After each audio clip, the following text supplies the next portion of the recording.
Zootopia?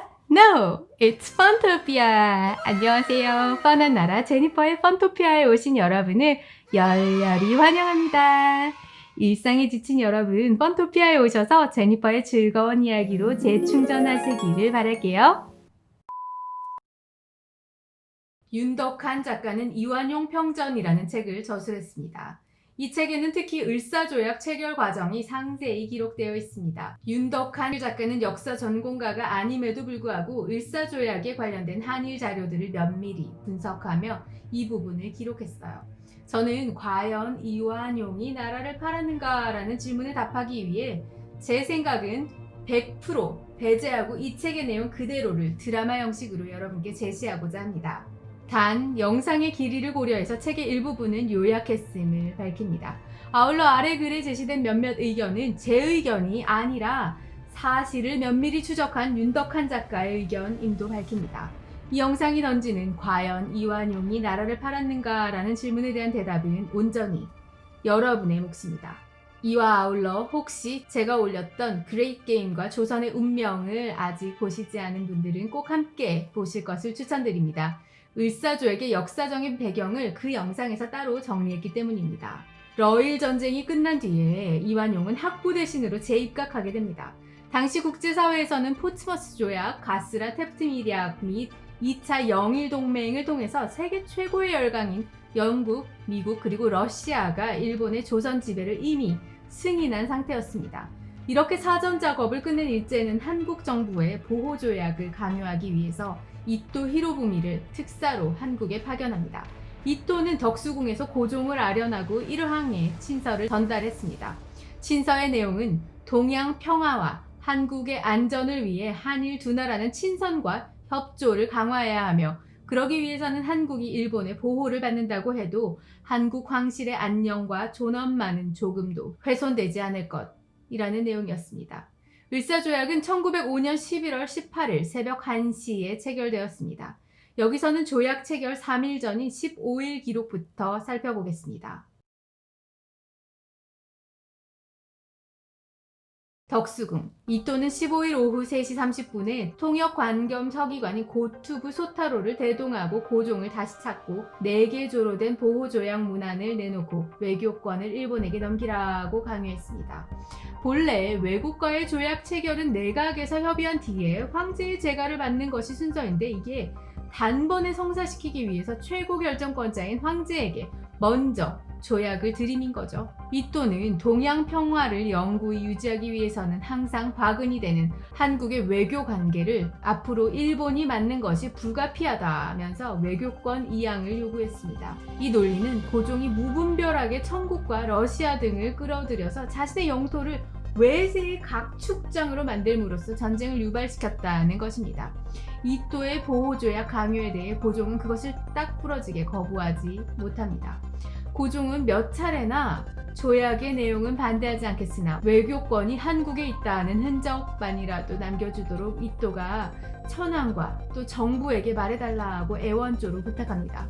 이토는 이 조약은 확정적이며 결코 변경할 수 없다. 동의도 거절도 자유지만 만약 거절한다면 한국은 조약을 성립시키는 것보다 훨씬 더 곤란한 처지에 빠질 것을 각오해야 한다. 이렇게 최후 통첩 같은 위협을 했습니다. 고종은 마침내 외무대신과 하야시 공사 사이의 조약에 대한 교섭이 끝나면 의정부 회의에서 토의 결정토록 하겠다고 책임을 내각으로 떠넘겼습니다. 이토는 빠른 시간 내에 결정할 것을 촉구하고 나왔습니다.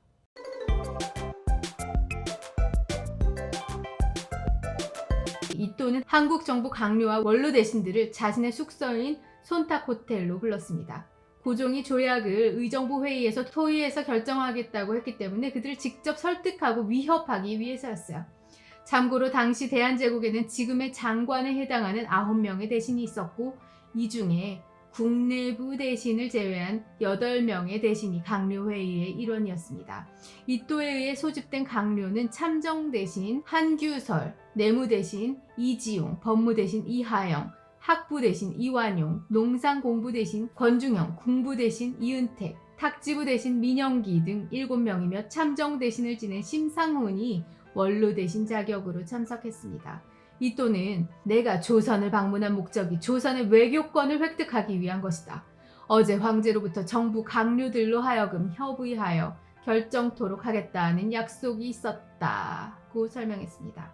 이때 법무대신 이하영은 이또 편에 서서 말했습니다. 한국이 오늘만큼 독립국이 된 것은 모두 일본의 원조와 보호 덕분이다. 우리가 일본의 의심을 살 행동만 했으니 오늘과 같은 결과가 초래된 것이 우리의 책임이다. 이어서 학부 대신 이완용이 이하영을 거들었습니다. 일본은 한국 문제 때문에 2번이나 큰 전쟁을 치러 이제는 러시아를 격파했으니 한국에 대해 무엇인들 못하겠는가. 그런데도 일본 천황과 정부가 타협적으로 이를 처리하려고 하니 우리 정부도 일본의 요구를 응하는 것이 마땅하다고 생각한다. 이때가 이또와 이완용의 첫 만남일 수가 있으며 이완용은 이때 확실하게 이또의 눈에 들게 됩니다.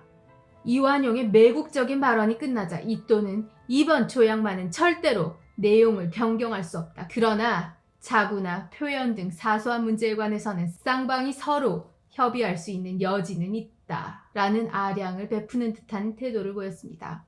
이날 한국 대신들 가운데 누구도 이또의 보호조약 강요를 정면으로 거부하지는 못했습니다. 단지 참정 대신 한규설이 이의를 제기했지만 그것은 거부가 아니라 간청이나 애원이었죠.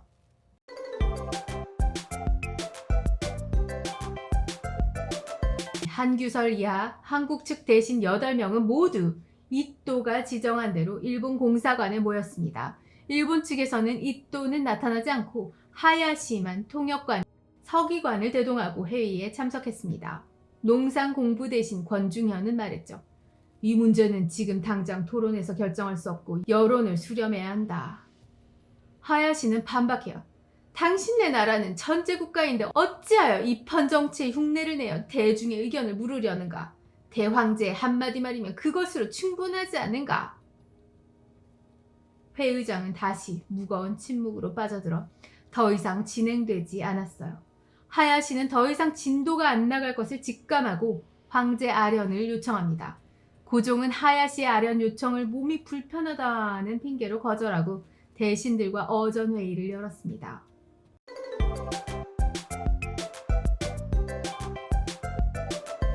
고종과 대신들의 어전회의가 진행됩니다. 먼저 이완용이 입을 엽니다. 만약 폐하의 마음이 오직 한 가지로 흔들리지 않는다면 나라 일을 위해 진실로 천만 다행일 것이지만 만약 할 수 없이 허락하게 된다면 어떻게 하겠습니까? 이런 것에 대해 미리 대책을 세워야 할 것입니다. 고종이 조약을 받아들일 것에 대비해서 미리 대책을 세워두자는 것이었죠. 모두 대답이 없자 이완용이 다시 나섰습니다.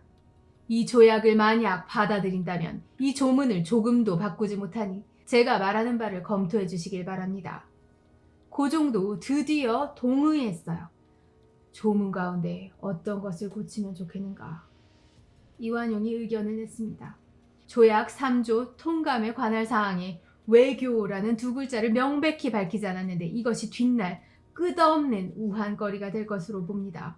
또 외교권을 돌려주는 시기에 대해서도 지금 그 기간을 억지로 정할 수는 없지만 모호하게 두고 지나갈 수는 없다고 봅니다. 고종은 옳은 말이라고 칭찬하고 받아들입니다. 이어 농상 공부 대신 권중현은 일본 황제가 밝혔듯이 조약에 우리 황실의 안녕과 존엄에 조금도 손상을 주지 말라는 문구를 조약에 넣어야 합니다. 고종은 농상 공부 대신의 말이 참으로 좋다고 대만족을 표시했습니다. 이렇게 해서 어전회의는 대강 마무리되어 갔습니다.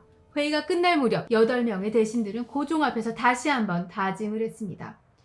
이상 말씀드리는 것은 미리 대책을 세운 것에 불과합니다. 일본 대사를 만나서는 다만 안 된다는 말 한마디로 물리치겠습니다. 이에 대해 고종은 조금 전 나의 뜻을 미리 말했으니 잘 처리하는 것이 좋겠다. 그 협상에서 처리할 것을 재참 당부했습니다. 대신들이 어전에서 물러나오자 하야시 대사가 회의 결과를 물었습니다. 참정 대신 한규설은 우리 황제가 협상하여 잘 처리하라는 뜻으로 지시하였으나 우리 8사람은 모두 반대하는 뜻으로 거듭 말씀드렸습니다. 라고 태연하게 대답했어요. 이것은 중대한 막판 대결을 앞두고 스스로 협상 전략을 상대방에게 완전히 노출시킨 꼴이었죠. 하야시는 바로 한규설을 질책했습니다. 당신네 나라는 전제국이니 황제 폐하의 뜻을 협상하여 잘 처리하라는 지시가 있었다면 나는 이 조약이 순조롭게 이루어질 것으로 알고 있다. 그런데 여러 대신들이 폐하의 명령을 어기는 것을 일로 삼으니 어찌 된 일인가? 참정 대신과 외부 대신을 갈아버리겠다. 일개의 대사가 한 나라의 수상을 갈아버리겠다고요? 안타까운 당시 조선의 상황이었습니다.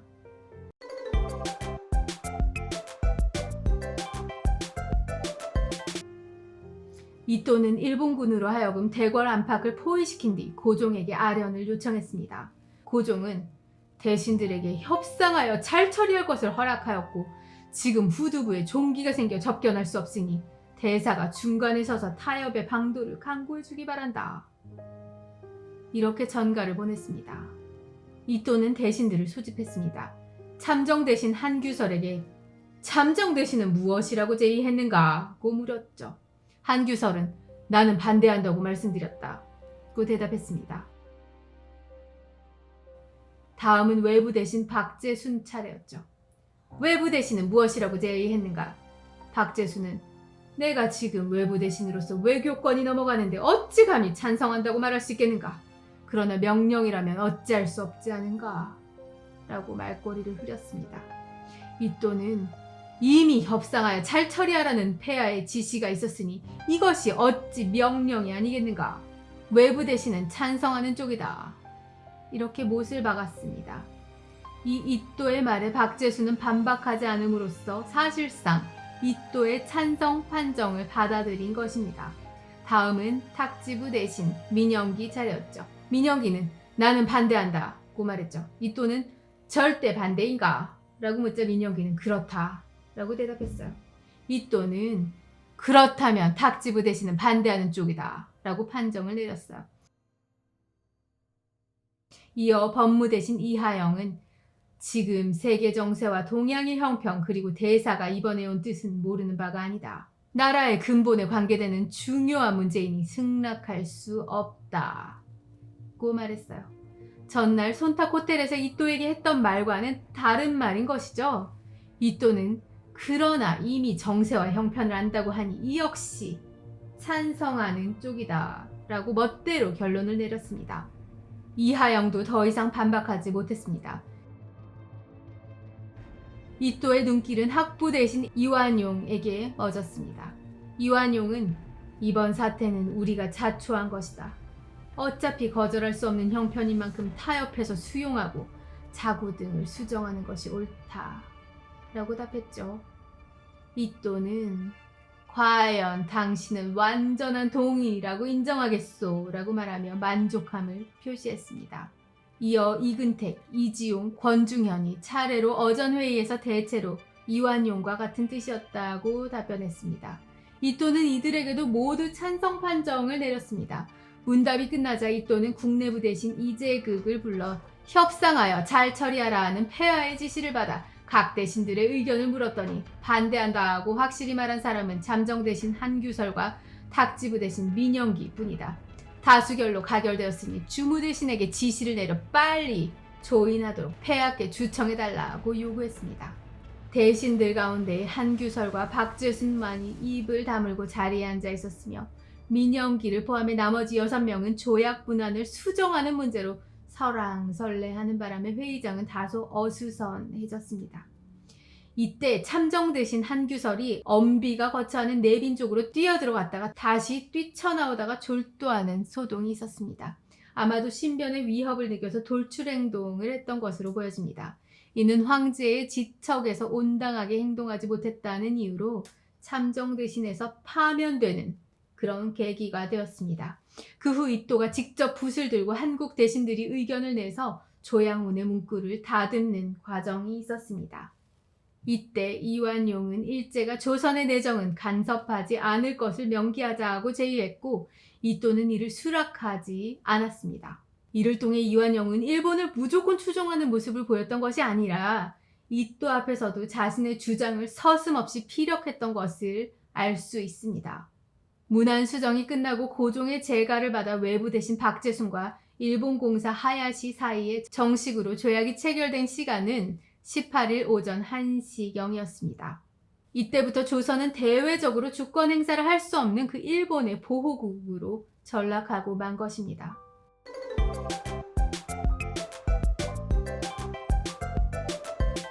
을사조약 이후 18일 아침 보호조약이 체결되었다는 소식이 알려지자 서울 장안은 이제 나라가 망했다는 비분과 탄식 속에 창가는 철수하고 관민은 넋을 잃었습니다. 19일부터는 보호조약에 찬성한 대신들을 처단하라는 상소가 빗발쳤습니다. 상소문은 한결같이 박재순, 이완용, 이지용, 권중현, 이근택을 일사오적으로 지목해 처단하라고 격렬한 문구로 요구하고 있었습니다.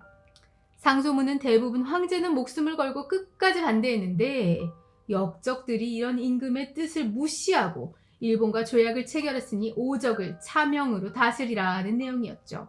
그러나 사실 이들 상소문을 올린 이들은 어전회의나 조약 체결 과정을 알지 못한 사람들이었습니다.